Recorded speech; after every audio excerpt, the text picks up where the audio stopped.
काय सुरू आहे सध्या गावाकडं? काय कसं सुरू आहे? गावाकडे असं परिस्थिती आहे की दुष्काळ आहे गावाकडे आता सध्या तरी. बरं. म्हणूनच दुष्काळ आहे गावाकडे आणि सारे दानादान झालंय. बरं, काय शेतकऱ्यांची अवस्था आहे? तुम्ही आता सगळं जवळूनच बघताय हे सगळं. गावात शेतकऱ्यांची अशी अवस्था आहे की कुणी हाल काय ना त्यांचं. म्हणजे दुष्काळ पडलाय, कांद्यावर रोग पडलाय, जे शेतकरी पीक घेतोय त्याच्यावर रोग पडलाय.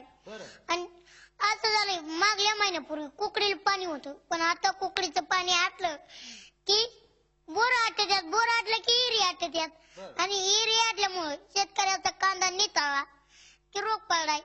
रोग पडलाय की शेतकरी हिच्याच घरात वाद चाललेत. मग असं का होतंय? बरं, आता हे शेतकऱ्याची अवस्था अशी झाली, मला सांगा, आता अनेक पुढारी येतात गावाकडं, शेतकऱ्याला अनेक आश्वासनं सुद्धा देतात, काय पूर्ण होत नाही का हो?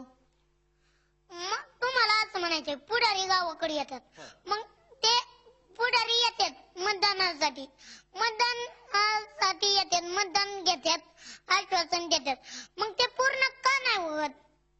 याला जबाबदार कोण आहे सांगा बरं तुम्ही. तुम्हाला कोण जबाबदार वाटतं सांगा बरं यासाठी?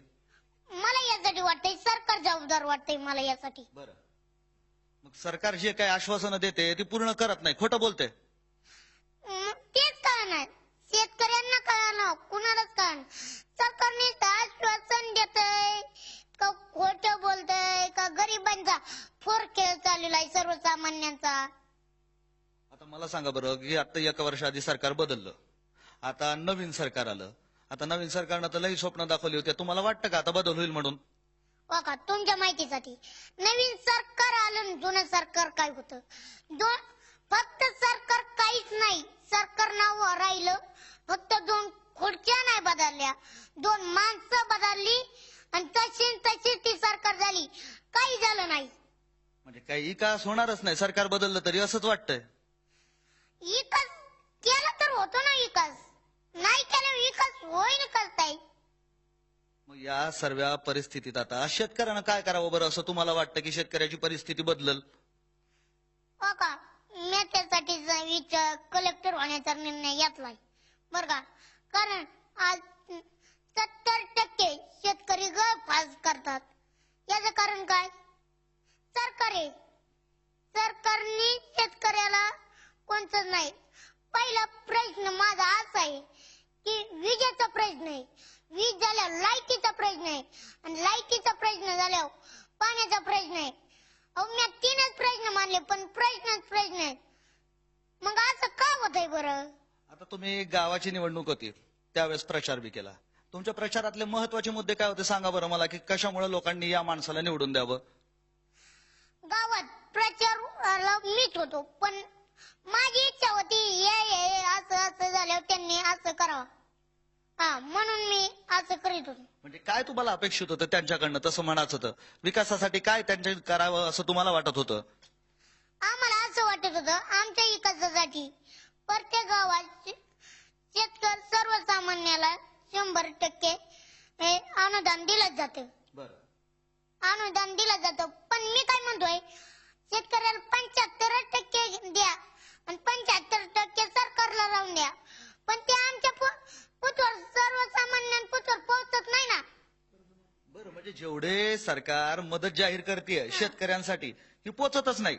ऐका मामा, मला असं म्हणायचंय का ते 75% शेतकरी आज गळफास घेतोय, त्याचं कारण काय आहे? गळफास बघा, सावकाराचं कर्ज, इकडं बँकेचं कर्ज, जे गरीबांचं आहे त्यांच्यावर कर्ज, कर्ज झालं की लोन झालं की मुलाच्या शाळेचं शिक्षण, मग तेव्हाच फाशी घेतोय ना मधला माणूस. आणि मधला माणूस फाशी घेतलं की ऐका एका शेतकऱ्यांनी आत्महत्या केली की अख्खं गाव रोडवर येतंय. त्याचं कारण काय? ते शेतकऱ्यांनी जर धान्य पिकवलं तरच आपण जगू शकतो, आणि शेतकऱ्यांनी धान्य नाही पिकवली आखी रोडवर येतात. काय म्हणणं आहे तुमचं? बरोबर आहे. आता तुमचा श्रीगोंदा तालुका म्हणजे आता असं म्हणता येतं शेतीलाही चांगली होते, लय शेतकऱ्यांनी तर मोठे मोठे नेते दिले. शरद पवार आपण माहिती आहे, शरद पवार म्हणजे शेतीचेच शेतकऱ्यांचेच नेते म्हणतात. तुमचं काय मत आहे सगळ्यावर? माझं काहीच मत नाही बर का. आमच्या तालुक्यात रोडच नाही राहिला. आज तुम्ही येऊन बघा, आम्हाला रोडच नाही, डांबरी काही माहितीच नाही. डांबरीचं मरून द्या, सर्वसामान्यांचे प्रश्न सोडवा, ही आज आमची इच्छा आहे. मला सरकारला असं म्हणायचंय की किती अजून तुम्ही आई बापाचे जीव घेणार आहेत, किती अजून तुम्ही अनाथ करणार आहेत का? या काही शेतकऱ्यांनी जन्म घेऊन काही पाप केलंय का? त्याच्या काही नशिबी का? काय त्यांनी पुन्हा एवढं कसं पाप केलं तर शेतकऱ्याला एवढी कमी आहे? शेतकऱ्याला आजकाल डिमांडच नाही, ती डिमांड आणण्याचा आम्ही प्रयत्न करतोय. मग डिमांड आणणार तरी कसं बरं? तुम्ही स्वतः राजकारणात येणार का? आम्हाला मेन मुद्दा राजकारण करायचं नाही, पण आम्हाला आज आमचं सरकारला एकच मागणं आहे बरं का, त्यांनी कर्ज माफ करावं, बँकेचे कर्ज माफ करावं, त्यांना 100% देण्याऐवजी 75% त्यांना अनुदान द्यायलाच पाहिजे. अनुदान असतंच. मग माझं असं म्हणणं आहे त्यांनी 75% द्यावं.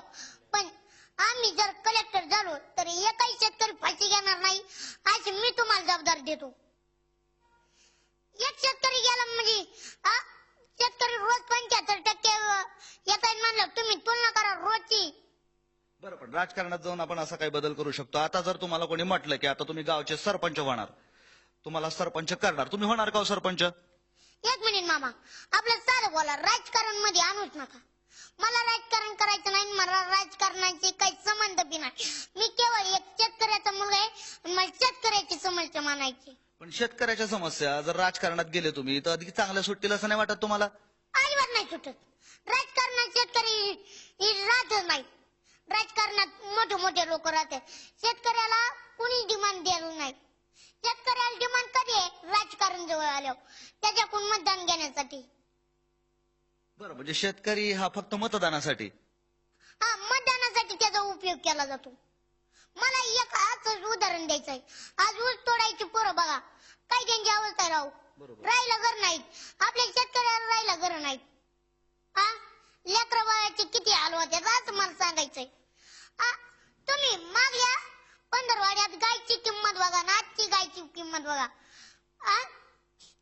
आज तुम्ही सांगा दुधाला बाजार नाहीत, शेतकरी खटकाला गुरं देतोय, खटकाला गुरं देतोय. तुम्ही सांगा आज 20 रुपयाला पाण्याची बॉटल आहे आणि दूध 10 रुपये लिटर आहे. मग आज सांगा पैलवान करायचा असला तर दुधाची गरज आहे का पाण्याची? बरं, आता मला दुसरा एक प्रश्न असा विचारायचा आहे की सध्या नरेंद्र मोदीचं जगभर नाव सुरू आहे.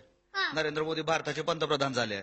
तर आता नरेंद्र मोदी तरी देशाची परिस्थिती बदलतील असं वाटतं तुम्हाला? काय दिसतं चित्र?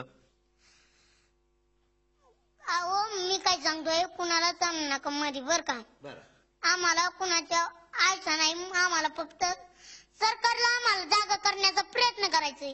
सरकार असं का करताय बरं? इथून मागची पिढी गेली, आमच्या पिढीचं काय होणार आहे तुम्ही सांगा. बोर पुढच्या आठवड्यात जात्यान, मग पिकाचं जाऊन द्या, गुरांचं जाऊन द्या, प्यायला पण नाही राहिलं, मग त्या जनावरांचं कसं व्हायचं? मग या सर्व परिस्थितीत आता सरकारला जागा करायचंय, सरकार झोपलंय असं तुमचं म्हणणं आहे. मग या सरकारला जागा तरी कसं करावं बरं? आमच्या बर का, सरकारने आम्हाला पाण्याचं नीट दिलं पाहिजे, पाणी दिलं पाहिजे, वीज दिली पाहिजे. वीज तर रोज दिला पाहिजे. अहो, वीज मस्त आहे, पण आज वीज गेली तर डायरेक्ट महिन्याने इजाला भेटायचं मला, ही काय पद्धत आहे वय? आणि पाणी आज भरलं तर पुढच्या आठवड्याला टाट्या मस्त बांधल्यात, पण आज पाणी भरलं तर पुढच्या आठवड्यात पाणी यायचं म्हणल्यावर कसं व्हायचं? मग गावाकडे कसं चालतं सगळं? पाणी येणं, लोक कसं करतात? वीज नाही, पाणी नाही, अभ्यास कसं करायचं, शेतीला पाणी कसं द्यायचं, काय चित्र बघता तुम्ही? बरं तुम्ही सांगा. मी मान्य करतो आमचं बोकड गाव आहे, पण बोकड गावात माणसं राहतात का नाही? बरोबर. सरकार किती आमच्या आई बापाचं मरण घेणार आहे, अजून किती मेला मरणार आहेत आणि किती मारणार आहे, किती मेल्यावर शांत होईल असं सांगा ना तुम्ही राव. आता कालचं उदाहरण, 2 आठवड्यापूर्वी 90 रुपये बाजार होता कांद्याला आणि आज शेतकऱ्याचा कांदा आणायचा 10 रुपये बाजार. काय बरं? शेतकऱ्यांनी कोणतं एवढं पाप केलं? आता तुम्ही म्हणता तुम्हाला राजकारणात जायचं नाहीये, मग या सर्व परिस्थितीत आता तुम्हाला हे चित्र बदलायचंय, कसं बदलाल तुम्ही? बघा, पहिला मुद्दा आम्ही कलेक्टर होणार आणि 1% कलेक्टर होणारच. कलेक्टर झाल्यावर आम्ही पहिला मुद्दा असा आहे, काही शाळेंना असं काहीच नाही, ती काय म्हणते शाळांना सुख सुविधा नाही.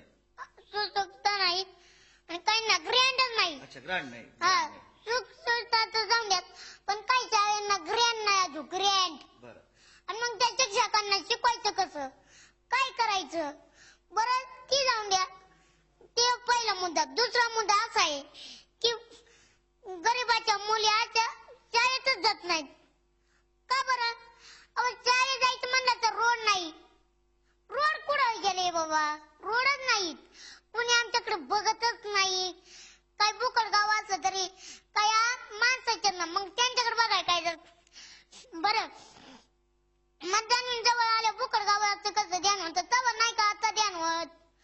मग रोड यांनी रोड केला तर मुली शाळेत जात्या पण आम्ही कुठं कमी पडलो बाबा? आम्ही जन्म घेऊन मापाप केलं का? आम्हाला जायला आलं तरी इच्छा नाही.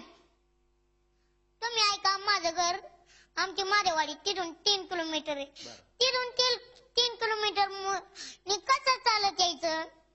आज गरीबाची अशी अवस्था झाली की पोराला शाळेत जायलाच पैसा नाही. असं कांदा गेला तर पट्टी रोग नाही आणि पट्टी आली तर झिरो. मग शेतकऱ्यांनी गळपास घेईन का नाही? बरं घनश्यामराव, मला सांगा मग सध्या आता ही परिस्थिती तर लय वाईट आहे. तुम्ही म्हणता राजकारणात बी जायचं नाही पण ही परिस्थिती बी बदललीच पाहिजे, बरोबर आहे की नाही? तर मग सध्या आता ही परिस्थिती, तुमचं लय नाव आहे गावाकडे, तुमचं लोक ऐकतात, मग ही परिस्थिती बदलण्यासाठी आता तुमचे काय प्रयत्न सुरू आहे सांगा बरं मला. सध्या तुम्ही गावागावात सभा घेता, लोकांशी बोलताय, गप्पा मारताय, बरोबर? मग यातून लोकांना काय सांगताय तुम्ही? ऐका मामा लोकांची सभा घेतोय पण ही सारा पोर खेळ झाला का नाही? एक दिवशी सांगतोय असं करू तसं करू, दुसऱ्या दिवशी असं सांगतोय म्हणल्या ते पोर खेळ झाला ना शेतकऱ्यांसंग गोट्या खेळल्यासारखं झालंय. नाही पण तुम्ही तर राजकारण्यांना सांगताय ना की शेतकऱ्याची ही अवस्था आहे, कोणी लक्ष बी देत नाहीये. मग आता बदल करायला काय करायला हवं? तुम्हाला काय वाटतं? तुमचं मत सांगा ना मला. आम्ही कलेक्टर होणार आणि बदल करणार आहे शेतकऱ्याला. आम्ही त्याच मानेने जगायला लावणार. योग मनाचा ठाम निर्णय घेतलाय. कारण यो निर्णय नसता घेतला तर आम्ही इथभर आलो असतो का? बरोबर. आम्हाला वाटत होतं सरकारला उशीर करून द्या तीच असे. झी 24 तास रहा एक पाऊल पुढे.